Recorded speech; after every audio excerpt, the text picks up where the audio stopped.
need to recognise that the benefits the forests provide are priceless. We don't need to monetise them, we just need to appreciate them. The hinterland of the mid-north coast of New South Wales. The forests here are critical in the battle against climate change and a haven for endangered species. We live in a really biodiverse forest. We have had koalas in these trees. Really rich in biodiversity with a lot of rainforest shrubby understory as well. It's just a privilege to live here, really. Living in the middle of one of the most biodiverse regions left in the world, probably, and watching its decline.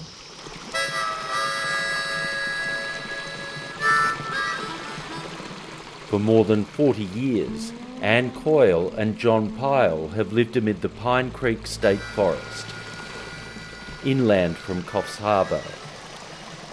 This is prime koala habitat.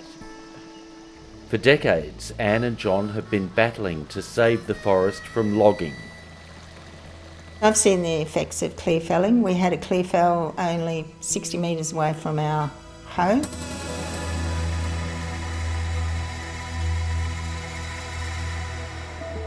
I've seen what clear fell does to koalas.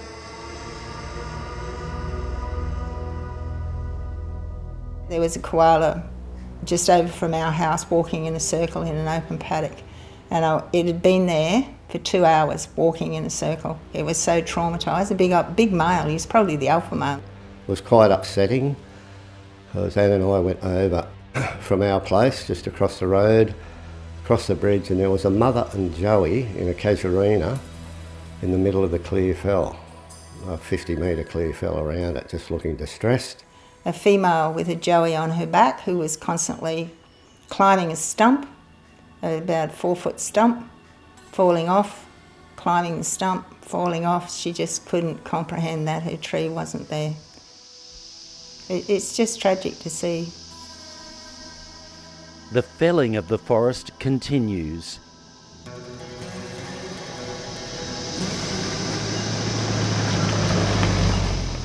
John takes me to an area recently logged by the New South Wales Forestry Corporation.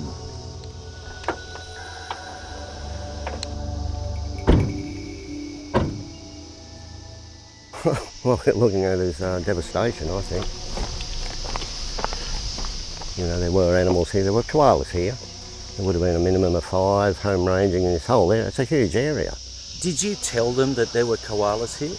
Yeah, I came out on this site where we're standing, pointed out there were koalas and tried to get some areas reserved to link both sides, but not to be. How do you feel when you see this? Well, gutted, you know, it's shocking, you know, like, what are we going to leave our future generations? It devastates me. They're vulnerable. There's no trees, dogs can get them, attack them.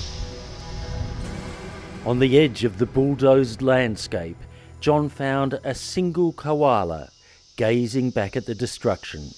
He called it lucky. So what we have here now is a biological green desert that will be clear-felled, poisoned, burnt, planted again, green, clear-felled, poison, etc. So it's, not much life.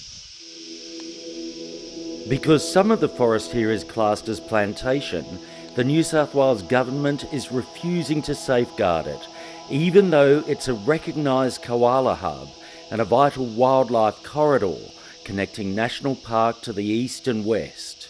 We need this connection. You can't have bare fields, bare earth for animals to move across. There has to be connectivity. The government has pledged to create a vast koala sanctuary in the region, the Great Koala National Park, but it's been delayed. Last year, Premier Chris Minns let slip one reason why. There are many industries, many companies, governments around the world that are desperate for carbon offsets and would be looking at jurisdictions like New South Wales in relation to that.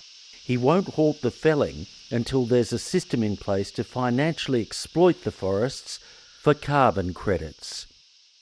You have to have the system up and running before you can quarantine a park or an area to allow for that area or that zone to be eligible for the carbon transfer. If you do it in reverse, then you can't retroactively go to that national park or that forest and say, this will now apply to carbon offsets in the future. Susie Russell has spent much of her life campaigning to save forests. She remembers how she felt when she heard the Premier's words. The idea that the forests and all the animals that are dying every week as the logging machines destroy their homes, that all has to wait. We felt gutted because it was clear that the Premier recognised the need to protect the forest, but that he wasn't going to do anything about it quickly. And he wanted to put in place a process that was going to see forests protected, but then those carbon credits generated were going to be used as a get out of jail free for the coal and gas industry, who would then keep on polluting. So that's not a solution for anyone. One of the carbon credit proposals comes from the leading logging interest in the state, the government-subsidised Forestry Corporation. The logging industry wants to have its cake and eat it too. It wants to keep logging and get paid in the form of carbon credits. So if we just thin the trees and don't chop them all down, pay us carbon credits. If we don't use all the trees for pulp and paper, but save some for timber, pay us in carbon credits. Ultimately, the carbon credits will subsidise logging and the continuation of this industry. It's dystopian. It's presenting bad news as good news and expecting people to believe it. Classic George Orwell. He couldn't have written it better himself. I wouldn't trust a carbon credit that the Forestry Corporation had anything to do with, as far as I could kick it. I think it's Forestry Corporation trying to pull the wool over the eyes of the government and the community. The Forestry Corporation is a loss-making enterprise. It depends on government subsidy. And now they are saying, give us more money to keep on making a loss and destroying the forests. A rival plan from a fund headed by former Treasury boss Ken Henry is dividing environmentalists. It too rests on the fallacy we need to financialise forests by monetising the carbon, rather than accept their intrinsic values and preserve them. We're coming out of an era where we haven't been able to see the forests for the wood. It's all been about the wood. And this proposal is taking us into an era where we don't see the forests for the carbon. We don't need to monetise the carbon in the forests. We just need to stop the logging.